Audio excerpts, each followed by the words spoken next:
dan salam sejahtera. Saya Ahmad Syafi'i bin Muhammad, nombor metrik 79041111510101, pelajar OUM berpusat di Kuala Terengganu.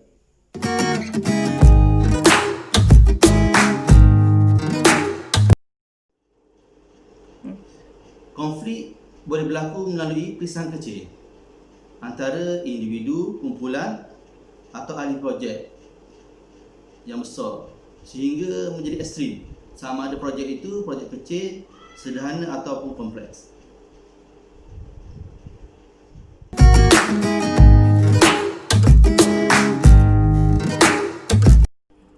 Definisi konflik ialah bermaksud apabila dua atau lebih individu yang mempunyai objektif, sikap atau pendapat yang berbeza mengenai perkara yang sama.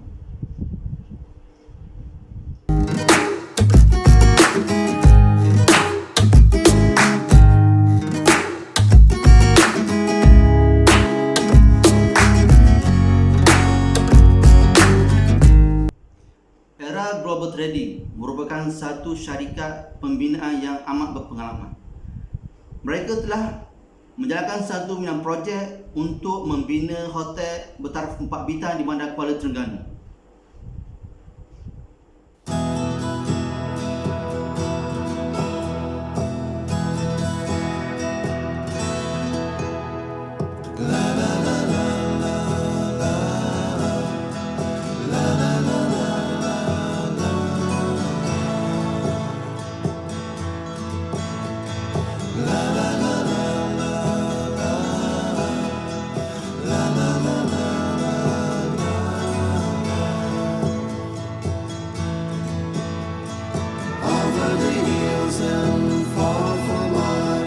She's waiting for love to be realized. I'll send her. Sebagai seorang pengurus projek yang telah dilantik oleh sebuah syarikat, sudah pasti pelbagai konflik yang perlu ditangani, dan menguruskan konflik di tempat kerja merupakan satu perkara yang kita semua telah lakukan, sama ada kita sedar atau tidak sedar.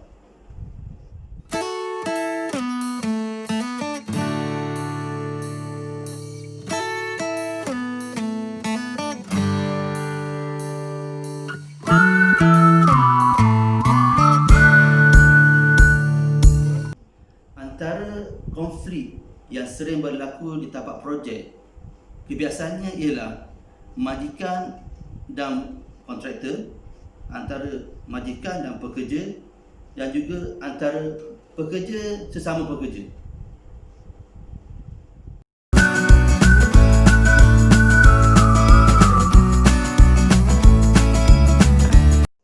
Konflik antara majikan dan kontraktor. Banyakkan konflik yang berlaku antaranya adalah, pertama, kontraktor sukar untuk mengikut masa yang ditetapkan oleh majikan. Contohnya, sesuatu kerja itu perlu disiapkan antara satu masa satu tertentu, tetapi kontraktor tidak dapat menyiapkan pada masa yang telah ditetapkan. Yang keduanya, kontraktor menyediakan atau menyiapkan suatu bahagian atau barang tersebut tidak mengikut spesifikasi yang telah dibicarakan sebelum ini. Dan yang ketiga, antara konflik yang wujud antara majikan dan kontraktor adalah kontraktor sukar untuk mematuhi SOP yang ditetapkan, di mana SOP ini berkaitan dengan undang-undang. Contohnya Akta Alam Sekitar dan juga Akta Pekerja. Kesan daripada konflik yang berlaku itu menyebabkan timbulnya perasaan tidak puas hati antara kedua-dua belah pihak.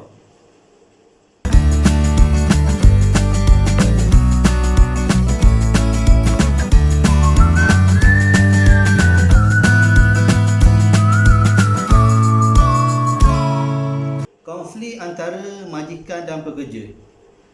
Kebiasaannya keadaan ini berlaku bila mana majikan tidak mengambil berat terhadap kebajikan pekerja. Contohnya dari segi kesihatan, keselamatan dan juga keselesaan pekerja di tempat kerja.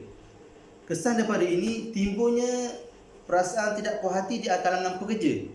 Bila mana perasaan tidak puas hati wujud, maka pekerja bekerja dalam keadaan tertekan, tidak dihargai dan perasaan marah akan wujud. Suasana tidak harmoni akan timbul di tempat kerja.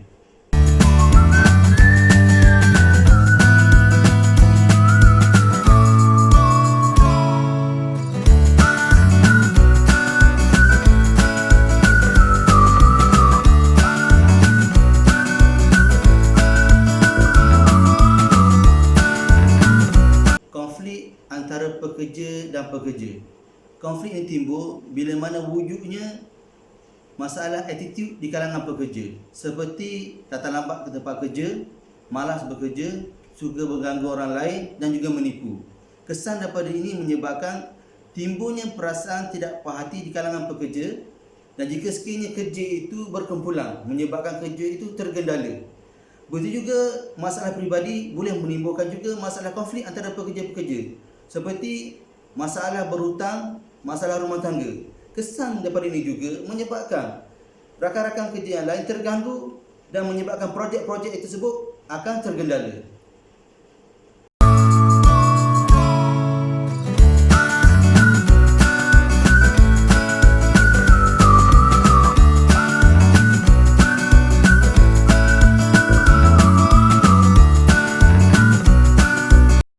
Sebagai seorang pengurus projek, saya bertanggungjawab untuk menangani konflik yang berlaku di antara majikan dan kontraktor melalui perbincangan antara kedua belah pihak bagi mencapai kata sepakat.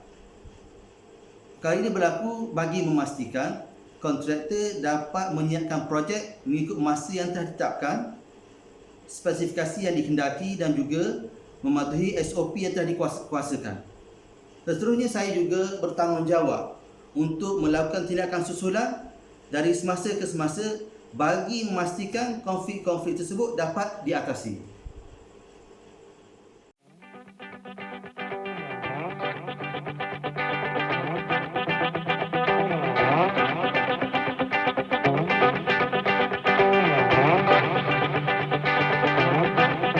Sebagai wakil majikan, saya perlulah duduk berbincang untuk mendengar keluhan, rungutan dan juga masalah daripada pihak pekerja.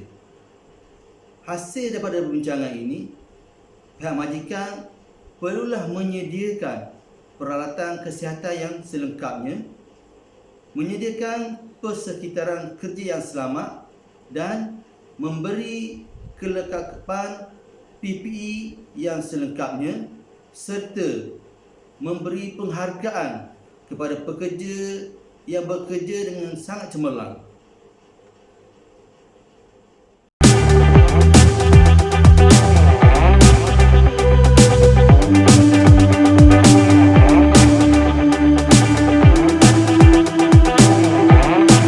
Konflik antara pekerja dan pekerja.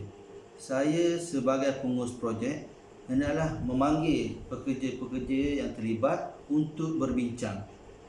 Semasa perbincangan ini berlaku, saya bertanggungjawab untuk memastikan tidak ada pergaduhan di antara pekerja sama pekerja. Begitu juga kena mengamalkan sikap bertolak ansur supaya semasa meluahkan pandangan dan pendapat demi menjaga kepentingan syarikat. Begitu juga saya sebagai pengurus projek dan mempunyai sikap saling menghormati serta berfikiran terbuka bagi memastikan masalah yang timbul itu dapat disegani sebaik mungkin.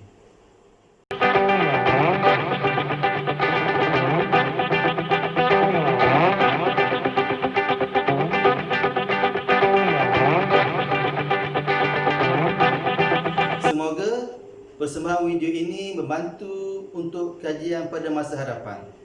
Semoga terhibur. Sekian, terima kasih. Assalamualaikum warahmatullahi wabarakatuh.